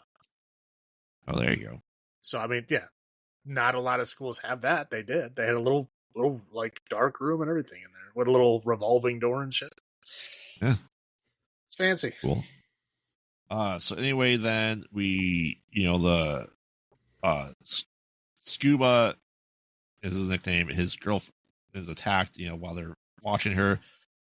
They try to go rescue her, and she obviously doesn't get to finish whatever plans he had for her because he stabs corn cob holders into her ears. And then as she kind of waits, there's a circular saw that she just goes on and she's dead. And she was calling, like, what do I do? Like holding her guts into her body. Yeah, you mourn. And she got it. Yeah. You mourn, buddy. There ain't nothing else to do. Yeah. So then everyone's like, all right, we're going to lure him out. So we're going to keep having the parade that we do. And then insert trailer from Thanksgiving with the guy in the turkey suit gets his head chopped off by that, which is the trailer. Poor Lionel. Yes. The grandfather gets the ship's mast through his head. Right. And they realize okay, this is not cool. And the guy's just smoke mask and just gets out of there. Anyway, so they're kind of continuing, and then they are attacked and all gassed as well. The cops are trying to do a trace because then they start live streaming the people being there. They're trying to trace it out. There's tunnels, places. They're trying to find underground places. They're just don't know where to go. So they have the forensic analysis guy there. Yeah, but he's got a bunch of different phones that are live streaming a recording. Yeah. From different places. So they keep recording for each one that's transmitting it. They track it down, but then it's just a phone recording a monitor. Right. He clearly watched the movie Saw. Right. So they keep like they're on this wild goose chase, just finding these different phones that keep popping up that are just watching a monitor. They're not actually in the location they are. They're just watching a monitor. So that, again, keeping the cops on a goose chase so he gets to do what he wants. Right. So anyway, we get up the stepmom of the protagonist. She wakes up and she's being basted with butter and put, like she's gonna be cooked as turkey. She has a little cat and mouse. She gets captured and gets thrown into the oven. After she gets stabbed with a timer, and like immediately it's done within like 30 seconds. Well, it's for effect. I know. So then everyone else kind of wakes up, and the guy goes, "Look, it's has a voice modulator on." He's talking to them all waking up. Look here, it's your wife, and starts carving her up to feed to the husband. He throws up all gagged, and then he has another girl there. It's like, "Oh, look, here's all wine." Just puts a corkscrew into her neck and pours out her blood like wine. Well, and also her leg meat looked like turkey meat. Which, yes. I'm pretty sure cooked human doesn't look like turkey. Probably not. I mean, I've obviously never seen cooked human before, but I'm pretty sure we fall under like the red meat category. Yeah. So anyway, she's able to, Jessica, I had to look up her name. Jessica's able to notice that, she had the switchblade by the creepy guy that sold guns and drugs to kids. McCarty. Yes, McCarty. And she had a little ring knife that she's able to cut out, and she escapes. She gets through there, and she finds her way back to the cops, right? Like, they find everyone, get them out, and they're all at the hospital from some injuries. And then we have the dun-dun-dun plot twist that she notices that she has those sticker bushes on her, right? And look, so does the sheriff. And she puts two together, realizes that was he McDreamy or McSteamy? What the hell? What? Patrick Dempsey, the cop. Oh, Patrick sheriff. Duffy. Or no, Dempsey. Dempsey. You're right. Not Patrick Duffy. Yes, you're correct. Yeah. Who was, Mark from Scream 3. Right. The detective then. And he's like, oh, we'll talk about all this plan that he, the woman that died last year, while it was, a married woman, they were having an affair. She was going to leave her husband, and she was pregnant at the time. It's like, you guys posted this stuff. You guys withheld the evidence for this or whatnot. So I'm taking revenge on your family and your friends that were the cause of all of this. If it wasn't for your showboating, this would never have happened. And anyway, so yeah, she gets, Bobby comes back, he's being pinned as one of the suspects. The vanilla guy was pinned as a suspect. Bobby comes back, is able to save her, and they kind of blow up him by inflating inflatable turkey from the parade and then shooting it with a musket. Just, she has like, oh, I had a little musket once for a commercial. It was awful. I almost blew myself off. It's a blunderbuss. The blunderbuss. There's a difference. Okay. I believe you. A musket is a long rifle that shoots little balls. This has like the trumpet end. A blunderbuss is something that was used that like you'd pack it with powder and then you literally put just like junk and shit in there. You'd fill it with like nails and shit, like forks, whatever. whatever you could, you'd put in there and it would fire out everywhere. Yeah. And she shoots the explodable turkey, explodes, and they go, there's no body here. And then she has I know what you did last summer, dream of the killer coming back. And then she's like, oh, no, it's fine.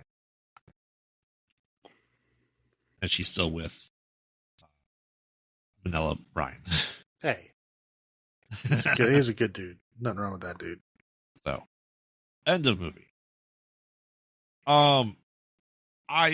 This is Eli Roth, and this is kind of his first thing with a slasher genre, right? That I can recall. He's done, Green Inferno, he's done Hostel, he's done Cabin Fever. Not really slashers, a lot more body horror, but this was a straight up slasher for him. And I will call this a Scream meets Halloween, but takes place on Thanksgiving. Yeah, it's fair. And I thought, we discussed before that slashers are kind of dead for the most part. But I think this was a good callback to. I don't know if they're dead. I think interest in them is dead because they keep doing the same boring shit. They can't think of anything interesting, so they keep recycling the same old garbage, which is, to be fair, one of the bad things with the entire horror genre is people recycle the same old shit. They try to put fancier wrapping on stuff, but it never really does anything innovative or new. Right. But if you look at this from the Grindhouse perspective, it still fits into it. It's still that 70s and 80s slasher. Yeah. To me. And to me, it was a perfect homage, and it's exactly what I expected from the trailer of Thanksgiving that we got. Yeah, no, it's a modern horror movie, obviously told through a modern eye, but it tries to keep that 70s 80s slasher spirit alive. Yes. Yeah, and I think it does it pretty well. Yeah, I agree. What were your first thoughts on it? My first thoughts are finally a Thanksgiving themed horror film, which are very rare. There's a lot of Thanksgiving movies, but they're always heartfelt journey movies. Gotta get home for Thanksgiving. Always that. There's never a horror themed Thanksgiving movie. Finally, we have it. Yeah. Yeah. Why don't you go into your highlights first? Obviously Thanksgiving is a very underserved holiday. Again, there's a lot of movies based on Thanksgiving, but they're not horror. And this is the first. I don't know if there might be some other obscure ones that I don't know about, but this is the only one that I know about. Black Friday came out last year. It was obviously Black Friday, not. Well, yeah, but it wasn't. Yeah, it wasn't like a Thanksgiving thing. It was. Right. It was more like the retail based Black Friday. Yeah. This is for real Thanksgiving. The villain is dressed up as a fucking pilgrim. Right. There's a turkey involved. It's definitely Thanksgiving. Yeah. But yeah, it's just, definitely underserved. There's not a whole lot of them out there, and I'm glad that it finally has one. I think the kills in this movie were fun. When they weren't imaginative, they were just brutal. So all of them were interesting. They either had a weirdly innovative kind of Thanksgiving themed injury and or a kill, or they were just brutal in the way that they happened. And again, both of them were great. I think just about all the kills were interesting in some way or other. And again, it just like I said before, it's it made it through the modern eye, right? Obviously, this is modern day things happening, but it really keeps that old school slasher spirit alive with how it's presented, and how the kills are done and how the people react, and the situations and all that. Yeah, again, I think it's done in a way that keeps that spirit alive, and that's good stuff. Yeah. What about you? What do you got? I absolutely agree with that point. It is that homage that is there, that Scream after Wes Craven has tried to do, and not always successfully. Right? They are leaning too hard into the meta shit. Yeah. With Scream, and like I said, this is going back to the roots of a slasher, which I thoroughly enjoy. I love slashers. I don't think I've ever gotten slasher fatigue. Yeah, I definitely have. But no, like I said, as you said, it's the interesting kills are very holiday themed. Someone being cooked alive like a turkey, someone being treated like a wine glass. Getting stuck in the ears with corn holders. Right. Again, either Thanksgiving themed in some way, or they're just plain out brutal. Like the turkey getting his head chopped off. Yeah. In a one axe swing. Yeah. Right. I think it's they're saying there's a sequel for this, and it kind of leaves it open ended. His body's gone, which is a classic slasher thing where the body disappears. You have Michael Myers that disappears, and Yeah. we're not saying anything supernatural. We didn't know Michael Myers was supernatural at that point in time in Halloween 1. Yeah, I know. But I like that it's still potential open for a sequel. I like the fact that it does give you clues to everything. Right? And I like the fact that there's multiple suspects and you don't know who it is. And the cat and mouse of it, and the mystery that is there. The next one's going to be Bobby. You know that, right? It's going to be what? Bobby. Oh. Did not know that. That's a prediction. It's not a fact. No. I'm just saying, because he tried to get her back, right? Yeah. And she still ended up with Ryan. Yeah. So he's gonna I think next time he's gonna try to kill everybody. That's entirely possible. That's my prediction. There you go. Put it on the board. We'll put it on the board. I said, with it being teenagers, everyone played the role, I think, perfectly well. I think Patrick Dempsey obviously stole the show for the movie. Yeah, for sure. I'll just kind of roll into my low points. Is as you point out, the stepmom being white meat turkey, probably not a thing. Right. I understand the visuals, the thematics. I understand. I get all that. I'm not saying that was a bad choice for the movie. I'm just me in the back of my mind, I'm pretty sure we don't look like that if we were cooked.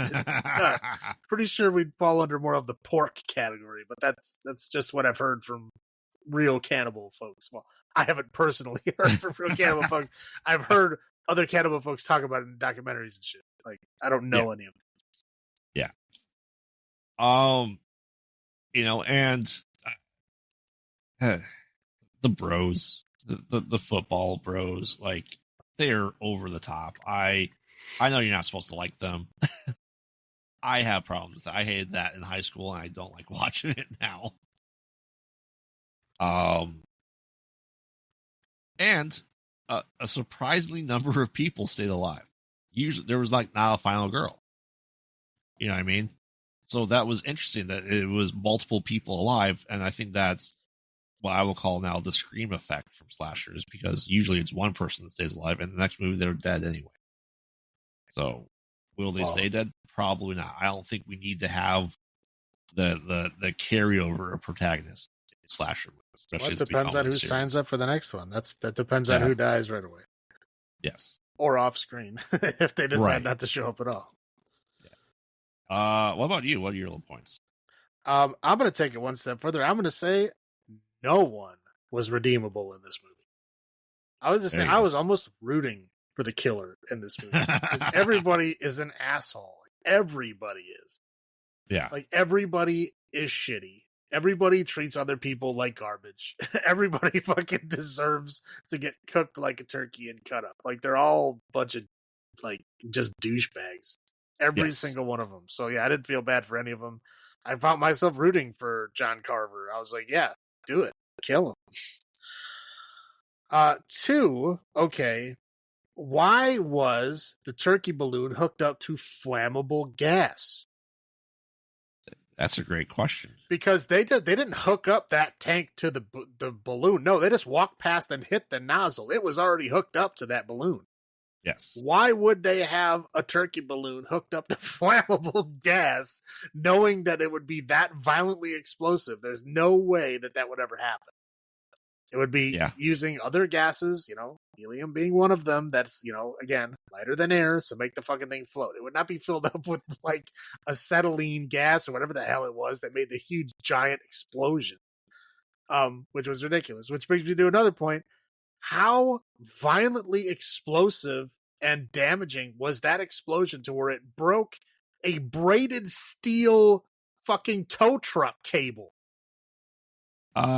He would be just destroyed. There is no incinerated. There's no, unless you had C4 on the fucking cable, it would not, a regular explosion would not damage a braided steel fucking cable. I'm sorry. Would it be hot? I'm sure it would be very hot, but it would not be broken. That truck would not be moving. Yeah. Sorry, this is physics. This is how things work. That explosion, being very hot, burn people, light them on fire for sure, will not break braided steel cable. Sorry. That's true. So that whole finale, I was just like, what fucking idiot set up this fucking room? Like, who fucking set up the flammable gas for a turkey balloon? And then what idiot, like, somehow put the weakest ass cable on a fucking tow truck that it breaks when you look at it? Yeah. That's all I got. All right. So, how many blood fountains out of 10 do you give Thanksgiving? Overall, I mean, Thanksgiving is one of my very, very favorite holidays. I like it a lot. This is like the first horror movie that is a Thanksgiving horror movie, so I have to give it bonus points for that. So I will say we'll do 8 blood fountains out of 10. Yeah. I mean, I haven't only seen it once. That's something I'm definitely going to watch again. Do I like it more than Death Proof? I don't think I like it more than Death Proof. Death Proof was like a perfect, it's almost perfect movie. I will give it 8.5 blood fountains out of 10. So it's definitely worth a rewatch. It's probably something now, finally, as you said, a horror movie I can watch for Thanksgiving. Exactly. You need a horror movie for every holiday just to fit it in there. Yeah. So yeah, I mean, like I said, I'm hoping this is the motivation, especially with them greenlighting a sequel, to get the werewolf woman of the SS. Maybe, yeah, I think that should be Rob Zombie's next movie. We'll make sure to write to him. Yeah, I need to have a conversation with Mr. Zombie. Be like, hey, listen here. Right. This is your next movie. Do it. And team up with Robert Rodriguez and make it a Grindhouse release. Yes, definitely. Yeah, I think that's exactly what you should do. So, and get Tarantino to stop saying this is going to be his last movie. He's been saying that for like the last 3 movies. I know. He's not that old. Just shut up and make more movies. Right. That's just a selling point at this point in time. This will be my last one. No, this one will be next. Okay, maybe my next one will be the last one. All right. Well, overall, yeah, I mean, we came off the month of Salem, and we went hard, easily good stuff for this next week. But join us next week as we jump into Christmas-themed films with a slight sprinkling of some standalone films. Next up, we have P2, The Lodge, and It's a Wonderful Knife will be our appetizers. And later this month will be Silent Night, Deadly Night as our main chorus. Yes, all of them. There's a lot. I foresee drinking heavily in our future, and yeah, maybe therapy will be required because it is.